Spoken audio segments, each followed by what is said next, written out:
saya Billy sebagai anggota. Perkenalkan, nama saya Dewi sebagai anggota. Perkenalkan, nama saya Main sebagai anggota. Oke, sekarang kita bakal bahas materi kita dengan tema optimalisasi degradasi limbah plastik. Sekarang sebelum kita menganalisis nih pertanyaan-pertanyaan yang ada, kita bakal bahas pengertiannya dulu. Untuk pengertiannya akan dijelaskan oleh saudara kita, Mike. Pengertian dari optimalisasi degradasi limbah plastik merujuk pada upaya atau proses untuk mempercepat atau meningkatkan kemampuan degradasi atau penguraian limbah plastik secara alami atau dengan menggunakan teknologi tertentu agar limbah plastik dapat dihancurkan dan tidak berbahaya bagi lingkungan. Degradasi plastik biasanya berlangsung sangat lama karena plastik tidak mudah terurai secara alami. Oleh karena itu, optimalisasi degradasi bertujuan untuk meningkatkan proses penguraian plastik baik dengan secara biologis, menggunakan mikroorganisme atau enzim, atau dengan pendekatan teknologi lainnya seperti penggunaan bahan kimia atau metode fisik. Secara umum, optimalisasi degradasi limbah plastik penting untuk mengurangi dampak negatif limbah plastik terhadap lingkungan, mengurangi pencemaran, serta membantu upaya pengolahan sampah yang lebih berkelanjutan. Itu pengertian dari degradasi. Sekarang kita bakal analisis soal-soalnya. Itu kan ada 3 soal. Untuk analisis yang pertama, itu bakal dijelaskan sama saudara kita Billy.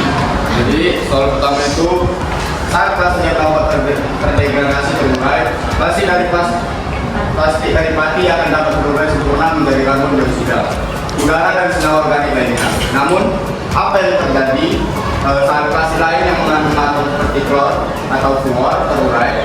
Adakah masalah baru yang mungkin ditimbulkan terhadap lingkungan atau berikan atau jadi ada sesuatu itu plastik yang mengandung atom seperti klor atau fluor, seperti plastik PVC atau plastik berbasis fluoropolimer dapat menimbulkan masalah lingkungan yang serius saat terurai. Ketika plastik ini terdegradasi, proses penguraiannya tidak sempurna dan dapat menghasilkan senyawa berbahaya yang berdampak negatif pada lingkungan dan kesehatan. Klor dalam plastik seperti PVC dapat memberikan dampak kesehatan yang signifikan, baik selama proses pembuatan maupun pemakaiannya. Beberapa dampak utama meliputi pembuatan dan pembakaran PVC. Selama proses pembuatan dan pembakaran PVC, klorin dapat dilepaskan dalam bentuk senyawa berbahaya seperti dioksin dan furan.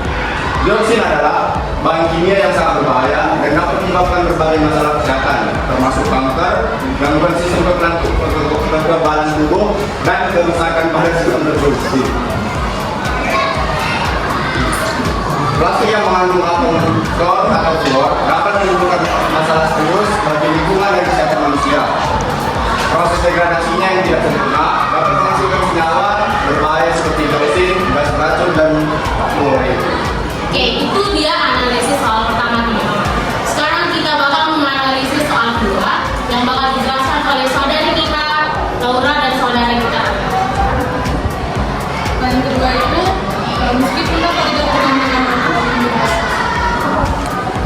mikroorganisme atau cahaya, tapi yang tertimbun jauh di dalam lingkungan, sampah tidak akan terdegradasi dengan baik. Pasti yang tertimbun tidak berada di lingkungan dengan mikroorganisme yang cukup untuk membantu mikroorganisme bekerja mengurai sampah di plastik. Dan tentu saja tidak terekspos cahaya yang dapat memfasilitasi penguraiannya. Potensi masalah yang dapat ditimbulkan pada organisme sendiri, perubahan apa yang dapat dilakukan pada area pembuangan sampah plastik untuk mengatasi masalah tersebut. Nah, akibat jika sampah tidak terdegradasi dengan baik, hal yang bisa terjadi itu pertama, pencemaran tanah. Pasti tidak terdegradasi secara lambat dapat melepaskan zat berbahaya ke dalam tanah dan air yang dapat mencemari sumber air dan mempengaruhi ekosistem. Yang kedua, emisi gas rumah kaca. Proses dekomposisi plastik yang tidak sempurna dapat menghasilkan gas rumah kaca seperti tanah yang berkontribusi terhadap perubahan iklim. Yang ketiga itu ada bahaya bagi satwa liar. Dapat terjebak dalam sampah plastik atau mengira plastik sebagai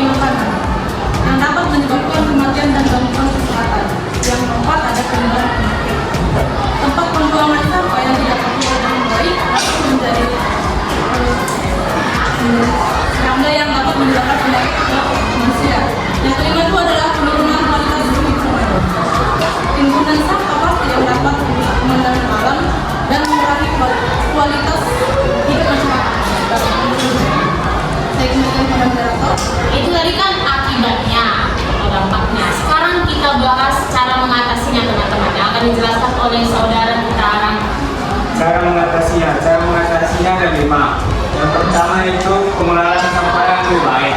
Penerapan sistem pengolahan sampah yang lebih efisien, termasuk pemilahan sampah di sumbernya, untuk memisahkan plastik dari limbah organik dan bahan lainnya.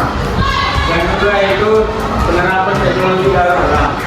Penggunaan teknologi yang dapat membantu mendaur ulang plastik secara biodiesel, pirolisis atau teknologi biokonversi yang dapat mengubah plastik menjadi bahan bakar atau produk lainnya. Dan ketiga itu pembangunan fasilitas daur ulang. Membangun fasilitas daur ulang yang lebih baik dan lebih efisien untuk mengolah plastik yang terkumpul, sehingga mengurangi jumlah plastik yang masuk ke tempat pembuangan akhir. Yang keempat yaitu edukasi dan kesadaran masyarakat. Meningkatkan kesadaran masyarakat tentang pentingnya penggunaan plastik dan cara-cara untuk mendaur ulang atau mengolah sampah dengan lebih baik. Dan terakhir yaitu penggunaan alternatif material.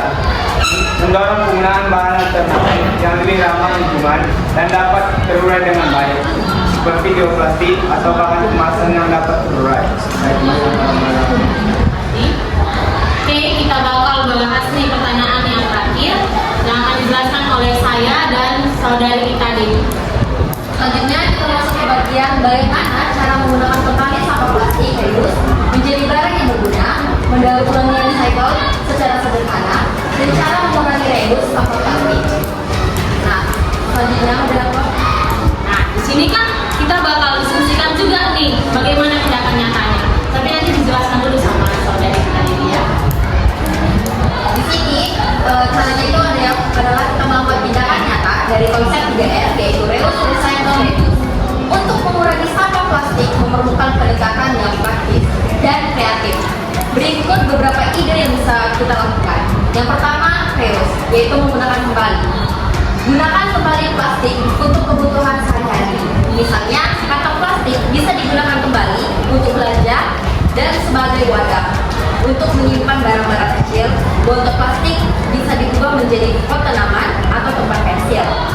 Terus yang kedua, selanjutnya, yaitu membuat barang kerajinan seperti sampah plastik, seperti tutup miku kita buat menjadi tutup botol itu, botol plastik atau kantong plastiknya itu bisa dibuat menjadi berbagai kerajinan tangan seperti tempat lilin, gelang atau tas daur ulang.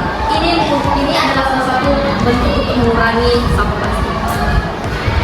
Selanjutnya itu ada recycle, yaitu mendaur ulang, pengumpulan dan pemisahan sampah plastik saring jenis plastik sesuai dengan kode daur ulangnya seperti PET, HDPE, PVC, dan lain-lain.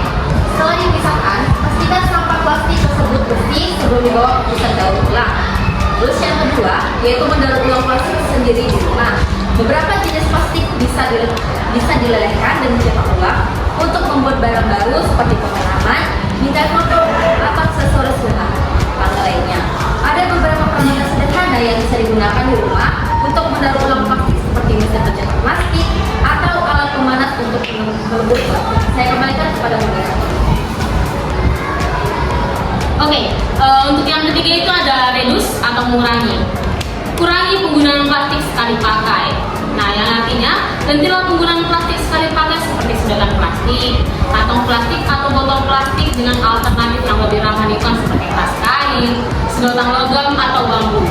Nah, yang kedua itu bawa wadah sendiri kita. Untuk belanja atau membeli makanan dan minuman, selalu bawa wadah sendiri. Seperti itu Tupperware kita. Kalau misalkan kita beli di kantin baru kita buang, berarti kita menambah sampah plastik kan ya. Tapi ketika kita bawa Tupperware kita dari rumah, otomatis kita bisa isi dong ke kantor guru atau isi ke kantin ya kan. Jadi mengurangi sampah plastik. Nah, yang ketiga, mendukung produk dengan kemasan ramah lingkungan. Pilihlah produk yang menggunakan kemasan ramah lingkungan atau yang dapat didaur ulang, serta produk yang mengutamakan pengurangan plastik dalam produksinya. Nah, ini kami juga diskusi dengan teman-teman kami kemarin untuk tindakan nyatanya. Yang pertama, mengadakan kampanye daur ulang. Mungkin waktu kita kelas 10 itu kalian masih ingat kita adakan kampanye ke kelas 9 atau ke adik kelas kita. Itu adalah tindakan nyata dari kami. Dan yang kedua, workshop atau pelatihan daur ulang. Mungkin kedepannya kalau misalkan kita punya wadah itu, kami bakal ikut dalam serta itu. Yang ketiga, membentuk kebiasaan pengurangan sampah plastik. Dari kami 1, 2, 3, 4, 5, 6, bahkan teman kami Branson itu membawa Tupperware sendiri atau bahkan tidak terlalu banyak membeli di luar apalagi sampah plastiknya. Dengan melakukan ketiga cara ini, kita tidak hanya membantu mengurangi sampah plastik, tetapi juga meningkatkan kesadaran di sekitar kita tentang pentingnya menjaga lingkungan. Oke, sekian dari presentasi kami akan membuka sesi pertanyaan. Dari kelompok 12, saya izin bertanya. Dalam tadi pertanyaan nomor 3, tadi ada daur ulang. Nah, di daur ulang tadi itu ada kata kode daur ulang. Di kata kode daur ulang ini, aku tuh belum tahu gimana kode daur ulang yang kayak nanti kalau aku punya ini botol minum, terus botol minumku ini rusak. Aku nggak tahu kode daur ulang itu ditaruh di mana. Kira-kira supaya tahu kita kode daur ulangnya ini dari mana ya? Kasih. Ingin saya menjawab pertanyaan dari saudari Karolina. Bagaimana kita tahu kode daur ulang pada plastik? Kode daur ulang pada plastik itu biasanya terletak di bagian bawah atau samping produk plastik. Terus kode ini biasanya berupa angka dan huruf yang unik untuk setiap jenis plastik. Nggak bisa diterima oleh saudari. Terima kasih kepada saudari kita Sebina. Moderator dari aku, saya izin bertanya. Sebelumnya saya mengabarkan mengenai plastik yang sudah masuk ke tanah. Saya boleh tanya tentang senyawa yang disebabkan degradasi plastik itu apa aja ya? Nih, yang kami dapat ada dua sebenarnya ini teman-teman. Ada yang secara biologisnya, ada juga secara kimianya. Apakah saudari Jacqueline ingin secara biologis dan kimianya atau kimianya saja? Keduanya boleh. Oke, untuk keduanya yang pertama enzim seperti lipase, protase, dan amilase. Oke. Ase-ase. Seperti lipase, protase, dan amilase. Lalu asam seperti asam sulfat, asam nitrat, dan asam klorida. Itu katanya dapat memecah rantai polimer plastik dan mempercepat degradasi. Apakah ada pertanyaan lagi? Terima kasih moderator, saya izin bertanya. Oke, terima kasih. Kemudian saya Makaria dari kelompok 2, izin menyampaikan pertanyaan. Tadi kalian ada singgung produk ramah lingkungan. Kira-kira sekarang udah banyak belum produk ramah lingkungan? Terus contohnya apa? Kemudian kira-kira dalam pembuatan produk ramah lingkungan itu banyak nggak biaya yang dibutuhkan? Terus waktunya juga banyak tidak? Saudari Makaria, saya ulangi pertanyaannya. Contoh produk ramah lingkungan dan apakah banyak biayanya atau bukan? Banyak waktu ya? Belum. Ramah lingkungan yang pertama, kain guna ulang. Kalian tahu ini kain yang kita taplak meja. Nah, di sini katanya itu dia ramah lingkungan karena bisa jadi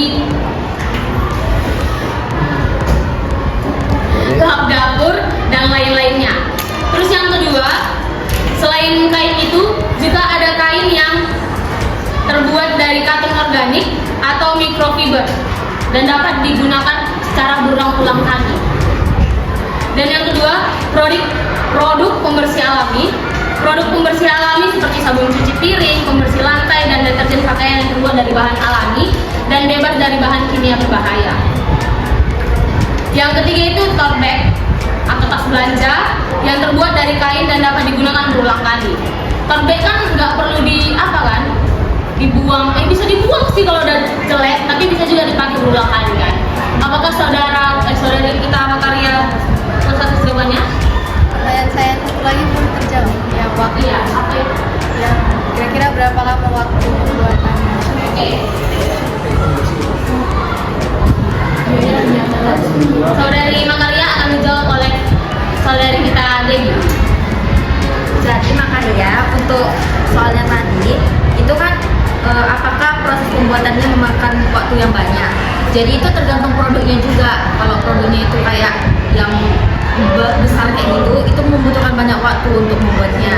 Sedangkan kalau produknya itu kecil, itu nggak membutuhkan banyak waktu dalam pembuatannya. Dan kalau urusan biaya, tergantung diri kita sendiri mau membuatnya itu dengan bahan-bahan yang modern atau tradisional, sederhana atau tidaknya. Maka kembalikan kepada moderator. Apakah saudari kita Makaria sudah puas? Tidak bisa. Tidak bisa. Kalau menurut kalian, kira-kira produk ramah lingkungan ini bakal bertambah seiring berjalannya waktu atau tidak? Terus, apakah itu bakal jadi solusi tetap bagi kita supaya nggak ada lagi masalah seperti ini? Menurut pendapat kami ya, kalau menurut pendapat kami mungkin bakal tetap kalau misalkan kita selalu mengedukasi semua masyarakat kita. Kalau menurut kami, kalau menurut saudara-saudari sekalian kami tidak. Apakah saudari Makaria sudah puas? Oke, terima kasih saudari Makaria. Jadi selain fluor dan klor tuh, senyawa apa yang di dalam plastik kalau misalnya terurai itu bakal menyebabkan dampak buruk lah bagi lingkungan. Kenapa? Kalau misalnya nggak ada apa sih? Kalau misalnya ada kenapa? Untuk pertanyaan terakhir bakal dijelaskan sama saudara kita Rangga. Terima kasih moderator. Yang pertama itu adalah PET atau PT. Dampak bagi lingkungan yaitu PET membutuhkan waktu yang sangat lama untuk terurai di alam. Jika tidak didaur ulang, plastik ini dapat mencemari tanah dan lautan. Yang kedua itu HDP. Dampak lingkungannya adalah meskipun HDP dapat didaur ulang, banyak kantong plastik HDP yang berakhir di tempat pembuangan sampah atau lautan. Yang ketiga itu PVC. Dampak lingkungannya adalah PC sulit didaur ulang, dan ketiga terurai, bahan kimia berbahaya bisa lepas ke lingkungan. Yang keempat yaitu LDPE. LDPE sering tidak didaur ulang karena kurangnya fasilitas daur ulang untuk jenis ini. Dan terakhir itu PP. Meskipun PP dapat didaur ulang, banyak produk PP yang tidak diolah dengan benar dan akhirnya mencemari lingkungan. Saya kembali kepada moderator. Ya, apakah saudara kami sudah puas? Oke, terima kasih kepada saudara Manuel. Oke, sesuai dengan kesepakatan kita tadi ya teman-teman, kami akan bertanya kepada teman-teman yang lainnya. Mungkin pertanyaannya gampang. Untuk saudara-saudari kami yang menunduk juga saya tunjuk. Ya, yang menunjuk juga saya tunjuk kepada saudari kami Renaya. Kepada saudari kami Renaya, apa yang Anda tangkap ketika kami melakukan pembahasan tadi? Mungkin hal yang bisa gue dapat dari presentasi kalian kali ini itu di dalam plastik itu ternyata ada dia kodenya untuk mendaur ulang, entah itu dalam bentuk itu dia. Itu mungkin poin yang bisa gue dapat. Selain itu juga ternyata di dalam plastik itu ada juga zat yang mengandung selain fluor dan klor, ternyata ada juga zat lain yang terkandung dalam plastik gitu. Oke, terima kasih kepada saudari Renaya. Nah, sekarang saya mau bertanya kepada saudara. Tadi kan udah saudara. Sekarang saudara. Kepada saudara kita Yesaya. Iya. Iya.